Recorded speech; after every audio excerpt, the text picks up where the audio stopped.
జీవితానికే గురి కాదు, ప్రార్థన కూడా గురి ఉండాలి. ప్రార్థన చేసేటప్పుడు కూడా వైనంతైనా లేకుండా అన్నీ కలిపి కొడతా ఉంటారు. పర్టికులర్ పాయింట్ని ట్రిగర్ చేయాలి మనం. బైబిల్ మీరు గమనించండి, చాలా జవాబు పొందిన ప్రార్థనలు ఎలా ఉన్నాయో తెలుసా? చాలా స్పష్టంగా ఉన్నాయి. మనం ఏదో గలిబిలిగా ఏదో ఒకటి కలిపి కొట్టేస్తాము. No no no no. నా వ్యక్తిగత జీవితంలో చాలా నేను అనుభవించాను. కలిపి కొట్టిన ప్రార్థనలకు చాలా వాటికి జవాబులు నాకు స్పష్టంగా అర్థం కాలేదు, కానీ పర్టికులర్గా ప్రత్యేకంగా కొన్ని పాయింట్స్ని పెట్టుకొని ఆ పాయింట్స్ నేను ట్రిగర్ చేసినప్పుడు ప్రేయర్లో స్పష్టంగా వాటికి జవాబులు రావటం చూశాను నేను.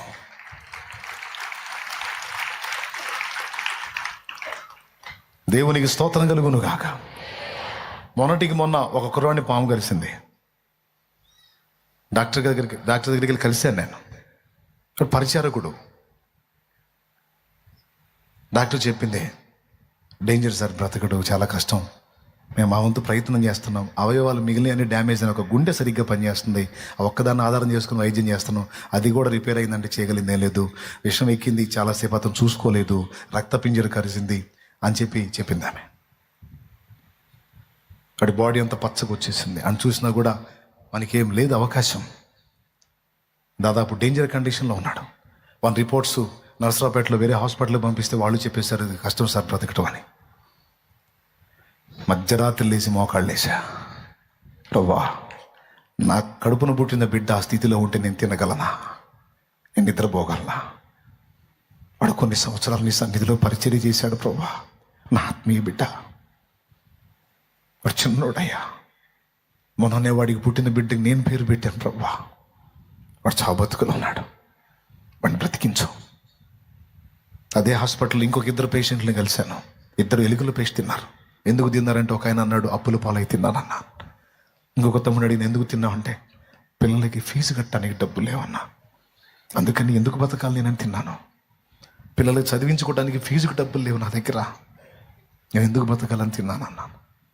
ఆ ముగ్గురిని నేను ఆ రోజు మోకాళ్ళేసి మధ్యరాత్రి కన్నీరు గార్చి ప్రార్థన చేశా. ఇంకా వేరే ఏ అంశం కోసం చేయలా. ఆ వ్యక్తుల్నే, ముఖ్యంగా నా ఆత్మీయ బిడ్డని, తర్వాత వారిద్దరిని, ముగ్గురిని టార్గెట్ చేస్తూ ప్రార్థన చేశా. మరుసటి రోజే జవాబు వచ్చింది. ఆ రాత్రి యేసయ్య ముట్టాడు వాళ్ళని.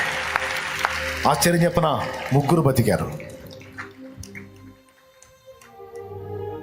క్షేమంగా ఇల్లు చేరారు నా దేవుని కృపతో. ప్రేయర్ చేసినప్పుడు కూడా గలిబిలి గందరగోళంగా చేయకూడదు, స్పష్టంగా పాయింట్స్ని ఎత్తి చేయాలి. బైబిల్లో ప్రార్థనలో స్పష్టతే కాదు, పర్టికులర్ టైంను కూడా దేవుడు మెన్షన్ చేశాడు. సియోను కుమారి ప్రాకారం అల్లెమ్మో, రెయ్యి మొదటి జామున లేచి మొర్ర పెట్టుము అన్నాడు. నీ కొడుకు తాగుబోతాడా, నీ భర్త తాగుబోతాడా, తిరుగుబోతాడా, పిచ్చోడయ్యాడా, పిచ్చిగా ప్రవర్తిస్తున్నాడా, అయితే రెయ్యి మొదటి జామునలే, మధ్యరాత్రిలే. లోకమంతా హాయిగా నిద్రపోతుంటది, నువ్వు నిద్రపోవద్దు. నా బిడ్డ సంగతి ఏందని మొరపెట్టావు. నీకు దేవుడు స్పష్టమైన జవాబు ఇచ్చేంత వరకు దేవుని పాదాలు వదలొద్దు. దీక్షపును, పట్టుదల కలిగి ప్రార్థన చేయి. పర్టికులర్ పాయింట్ని ట్రిగర్ చేయి. నా బిడ్డ ఇదిగో ఫలానా అంశం అని స్పష్టంగా ఎత్తి నువ్వు ప్రార్థన చేయి. అన్నతి కాలంలోనే అది అటో ఇటో నీకు ఫైనల్ ఇచ్చేస్తాడు జవాబు దేవుడు. అర్థమైందని చెప్పింది. అట్లా నేను ప్రత్యేకంగా గురిపెట్టి చేసిన ప్రార్థనలో దాదాపు 98% జవాబులు పొందా. 98% పొందా గురిపెట్టి చేసిన ప్రార్థనలకి. ఏదో గుంపులో గ్లోరీ అన్నట్టు అన్ని కలిపి కొట్టడం కాదు, కొన్ని ప్రత్యేకమైన అంశాల కోసం ప్రత్యేకంగా ప్రార్థన చేయాలి. ప్రార్థనలో స్పష్టమైన ప్రార్థన, అలాగే పర్టికులర్ టైం కూడా మెన్షన్ చేశాడు దేవుడు. ఏ జామం చేసినా దేవుడు వింటాడు, ఏ జామం చేసినా వింటాడు. వినడానికి కాదు, మధ్యరాత్రి చేయటం త్యాగంతో కూడుకున్నది, ఉపవాసంతో చేయటం త్యాగంతో కూడుకున్నది. తిండి మానుకొని నిద్ర మానుకొని మొర్ర పెడుతున్నావు అంటే దానికి ప్రత్యేకమైన విలువ ఉంటుందా ఉండదా? నీ మనస్సాక్షిని బట్టి చెప్పు. అది అందుకే ఉపవాస ప్రార్థన ప్రాముఖ్యత గురించి యేసు ప్రభు మాట్లాడాడు. మధ్యరాత్రి లేచి చేసే ప్రార్థన గురించి కూడా మాట్లాడాడు. Particular time, particular position, fasting, అలాగే స్పష్టమైనటువంటి ప్రార్థన. ఎంతమందికి అర్థమైంది? అదేమన్నా రూలా అంటే అవసరం అని చెప్తున్నాను. యేసయ్య సైతం పగలంతా పరిచర్య చేసి రాత్రంతా ప్రార్థనలో గడిపాడనుంది. ఏం పగల్లో సగం ప్రకటించి సగం ప్రార్థనలో గడపొచ్చుగా? సగం ప్రకటించి సాయంత్రం దాకా ప్రకటించి సాయంత్రం పోయి 9-10 దాకా చేసుకొని నిద్రపోవచ్చుగా. కానీ పగలంతా ప్రకటించి రాత్రి వేళ వెళ్ళి నైట్ అంతా తండ్రితో గడిపాడు. ఎందుకంటే అది అవసరం. ఈరోజు మీకు చెప్తున్నాను, కొన్ని మొండి సమస్యలతో మీరు సతమతం అవుతున్నారు. నేను ముగిస్తున్నా. మీకు ఇంకెక్కువ చెప్తే విసుగు పుట్టవచ్చు, విరక్తి కావచ్చు, నడుములు నొప్పులు పుట్టవచ్చు, కాళ్ళు లాగవచ్చు, లేకపోతే మీకు ఇంకా ఏదన్నా పిచ్చి లేవచ్చు. ఎప్పుడు నువ్వు ఆపేదని. మిమ్మల్ని విసిగించాలని వేధించాలని కాదు, కొన్ని విలువైన సమాచారాలు మీకు అందించి ముగించాలని చెప్తున్నాను నేను. లేకపోతే మీ అందరికంటే మీరు కూర్చున్నారు ప్రశాంతంగా నిలబడ్డాం. మీకు ఇబ్బంది లేదు, నాకుంది ఇబ్బంది. అయినా సరే మాట్లాడుతున్నా. దయచేసి వీటిని తీవ్రంగా తీసుకోండి. హల్లెలూయా. పెద్దగా చెప్పండి. చేయండి, తప్పకుండా నేను చెప్పినట్టు చేయండి. కొంతమంది అంటారు, అన్నా ఆయన మారట్లేదన్నా. నేను చెప్తాను, రేయి మొదటి జాము లేచి మొర్రపెట్టావు, నీ కన్నీరు ధారాపాతంగా కారణం. నా తండ్రి జవాబు వచ్చింది నీకు. ఆన్సర్ వచ్చిందాకా నువ్వు వదలకూడదు. నువ్వు వదలవు అన్న సంగతి ఆయనకి తెలియాలి. గురిపెట్టి ప్రార్థించు.